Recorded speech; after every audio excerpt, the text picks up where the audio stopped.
How to manage extensions on Microsoft Edge browser. Hello guys, so on today's video I'm going to show you how to manage extensions on Microsoft Edge browser easily and fast. So all what you have to do is simple.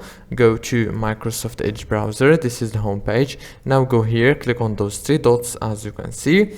After you click on the three dots, now go down here and click on extensions. After you click on extensions, here you will find your extensions, or what you have to do is click here on manage extensions and it will take you directly to this page as you can see.